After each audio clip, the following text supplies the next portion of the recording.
Hello दोस्तों, welcome back to legally speaking.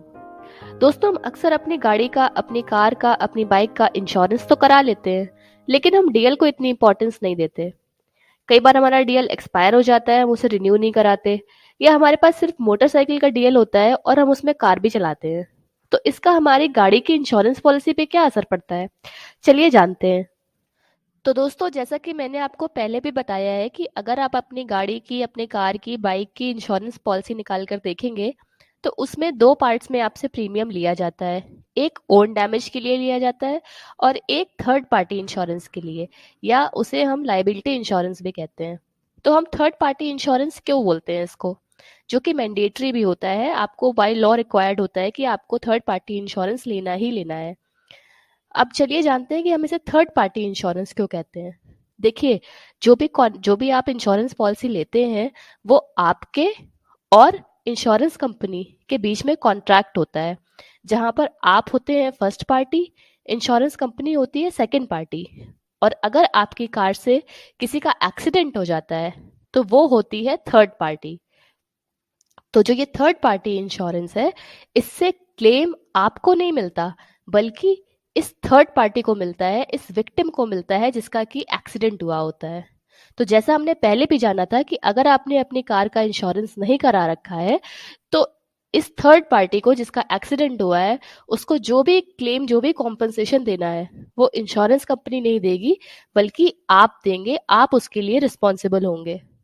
तो दोस्तों, मान लीजिए कि आपने इंश्योरेंस ले रखा है अपनी गाड़ी का, लेकिन आपके पास डीएल नहीं है, या डीएल आपने रिन्यू नहीं कराया, एक्सपायर हो गया है।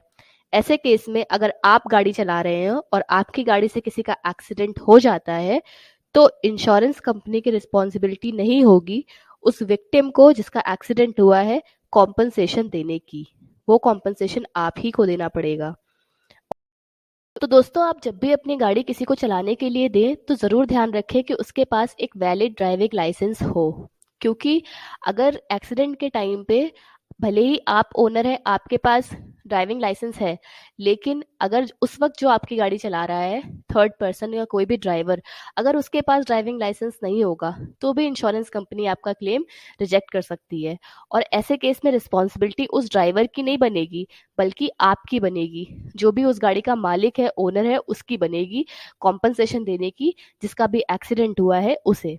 दोस्तों, इसी तरह से अगर मान लीजिए आपने कार ली हुई है अपने प्राइवेट यूज के लिए, आपने उसका रजिस्ट्रेशन भी एज प्राइवेट कार कराया हुआ है, लेकिन आप उसे यूज कर रहे हैं कॉमर्शियल पर्पस के लिए, आप उसे बुकिंग के लिए भी दे रहे हैं, आप उसमें सवारी भी बढ़ा रहे हैं, तो ऐसे केस में भी आप इंश्योरेंस पॉलिसी जो आपने ले रखी है, उसका आप वायलेशन कर रहे हैं, उसके अगेंस्ट आप काम कर रहे हैं। और सेम वे में अगर मान लीजिए आपके पास कोई ट्रक है जो कि मालवाहक गाड़ी है, यानी कि उसमें गुड्स जो है वो ट्रांसपोर्ट किए जाते हैं, लेकिन उसमें गुड्स की जगह आप लोगों को बैठा रहे हैं, तो भी ये आपकी पॉलिसी का ब्रीच है। आपके पॉलिसी की जो भी टर्म्स एंड कंडीशंस हैं, उसके अगेंस्ट आप काम कर रहे हैं। इस केस में भी इंश्योरेंस कंपनी आपका क्लेम रिजेक्ट कर सकती है।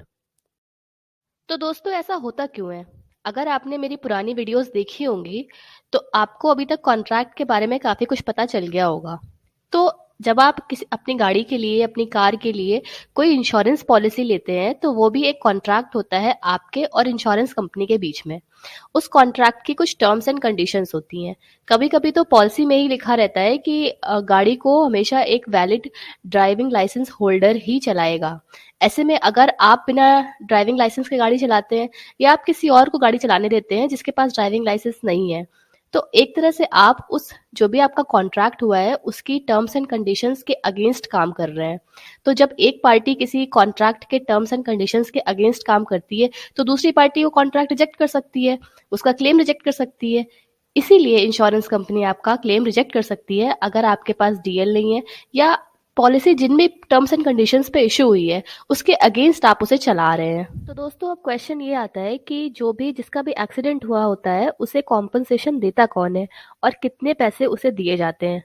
तो दोस्तों, इसका एक प्रोसीजर है और कोर्ट के थ्रू ये पैसे दिए जाते हैं।